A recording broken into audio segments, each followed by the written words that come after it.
December 26, 1944. Monte Belvedere, Northern Apennines, Italy. Through morning fog, Oberst Heinrich von Schellenberg watched American troops advancing toward his fortress. "Negroes," his briefing officer had reported with contempt. "The Americans have sent us their weakest troops." Former railroad porters playing soldier. Von Schellenberg, a Stalingrad veteran, studied the men through field glasses. The 370th Infantry Regiment, part of the U.S. Army's 92nd Infantry Division, an all-black unit in a segregated army sent to assault the most formidable German defensive position in Italy, the Gothic Line. Wehrmacht propaganda had prepared German soldiers to expect quick surrender from black American troops. Nazi racial theories declared African soldiers inherently inferior in combat, lacking discipline and courage for sustained fighting. What von Schellenberg didn't know was that marching toward his mountain fortress were men who had endured challenges no German soldier could imagine. They had fought racism in their own army, trained with inadequate equipment, and served under officers who expected them to fail. They carried a burden heavier than their packs, the weight of representing an entire race to a world that doubted them.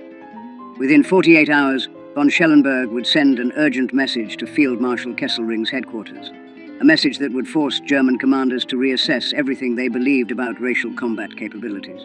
The Germans had laughed, but the laughter died in the mountains.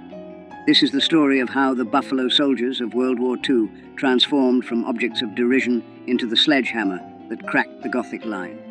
Subscribe to the channel if you never want to miss stories like this. Most people don't know this history exists. Help us change that. The 92nd Infantry Division activated in October 1942 at Fort Huachuca, Arizona. 15,000 black soldiers organized into 4 infantry regiments. Their shoulder patch bore a black buffalo, honoring the legendary Buffalo Soldiers of the Frontier Army. But pride couldn't overcome systematic obstacles. The U.S. Army remained rigidly segregated. Black soldiers lived in separate barracks, ate in separate mess halls, and trained under predominantly white officers, many from southern states where segregation was law. Private First Class Vernon Baker later recalled, "Some officers made it clear they expected us to fail. They told us directly that colored soldiers couldn't fight, couldn't lead, couldn't handle combat pressure. We trained twice as hard to prove them wrong, knowing we'd get half the credit. Training at Fort Huachuca proved brutal. Temperatures exceeded 110 degrees in Arizona's desert. Yet the division received inferior equipment, World War I surplus rifles, limited ammunition, the worst vehicles. Staff Sergeant Edward A. Carter Jr. wrote, "They give us the oldest rifles, the worst trucks, and officers who've never seen combat. Then they wonder why we're not ready. But we'll be ready. We have to be." The Buffalo Soldiers also faced racism beyond their posts. Towns near Fort Huachuca enforced strict segregation. Black soldiers in uniform were refused service at restaurants where German prisoners of war ate freely. The contradiction burned, fighting for freedom abroad while denied basic dignity at home. By June 1944, the division received deployment orders for Italy's Gothic Line, 200 miles of fortifications that Field Marshal Kesselring had spent 2 years building. The line incorporated 2,376 machine gun nests, 479 anti-tank positions, 120,000 meters of barbed wire, and extensive minefields.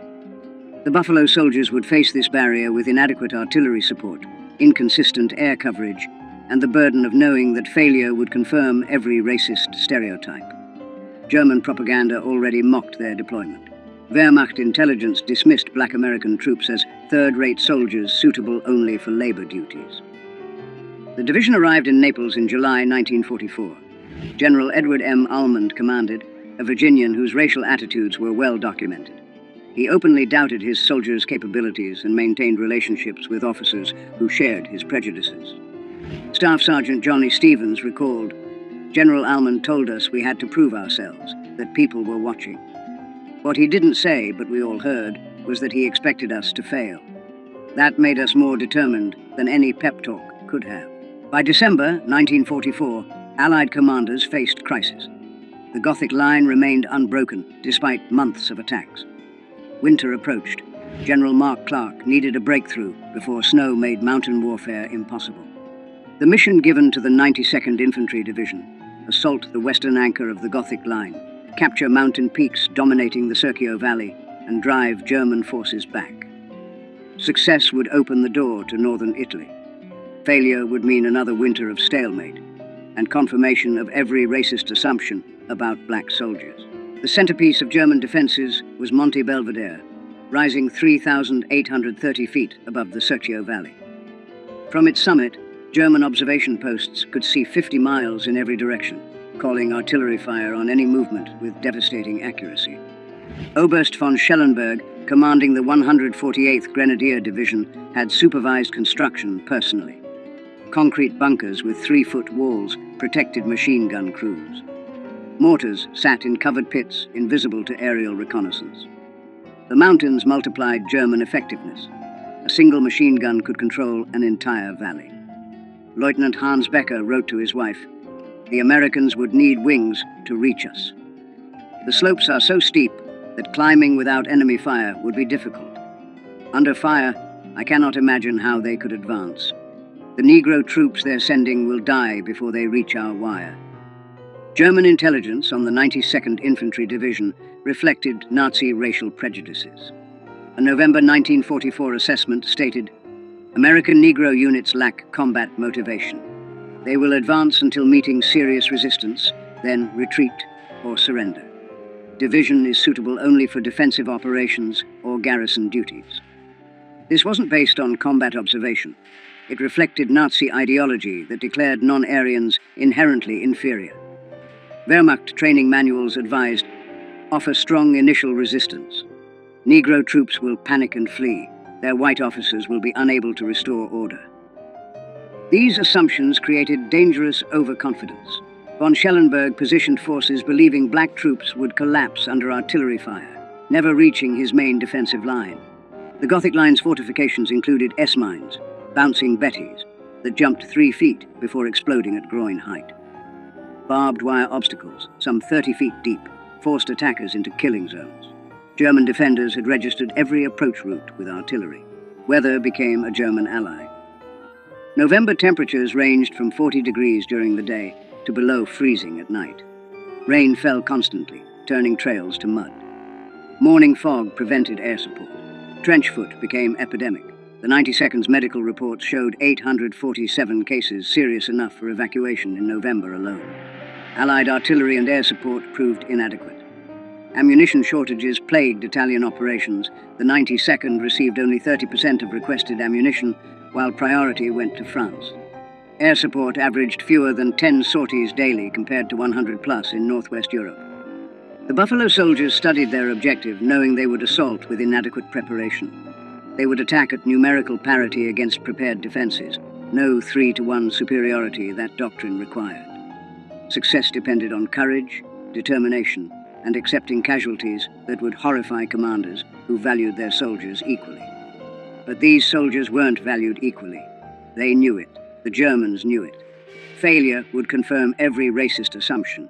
That burden was heavier than the equipment they carried. December 26, 1944. H hour 0600. The attack would begin in darkness, on ice-covered slopes, against an enemy expecting them to fail. December 26th, 05:45 hours.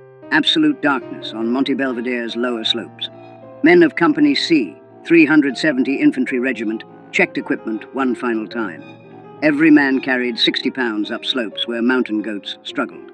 Staff Sergeant Carter whispered final instructions. "Stay low until artillery stops. Watch for mines. When we reach the wire, Bangalore torpedoes go first. Follow me through. If I go down, the next man takes over. We keep moving until we reach the top, or we're all dead." At 0600, American artillery opened fire. 2,400 rounds in 15 minutes, the maximum allowed. In his command bunker, von Schellenberg smiled. "Only 15 minutes? The Americans are weaker than we thought. The Negro troops are coming." When artillery stopped, 30 seconds of silence. Then American voices shouted, "Move out!" And the Buffalo soldiers began their climb. The slopes averaged 45-degree angles, steep enough that soldiers grabbed vegetation and rocks to pull themselves upward. Some sections exceeded 60 degrees. Men carried rifles slung, needing both hands to climb. Combat loads became torturous after 100 yards of vertical ascent. Private James Hendricks described it. You'd climb 10 steps and need to rest, gasping. Your legs burned. Your shoulders ached. You knew if you stopped too long, you'd never start again. So you climbed, one step at a time, listening for the sound that meant Germans spotted you, machine guns opening fire. That sound came at 6:23. German MG-42s, firing 1,200 rounds per minute, swept slopes with interlocking fire. The first bursts caught Company C's lead platoon 400 yards from the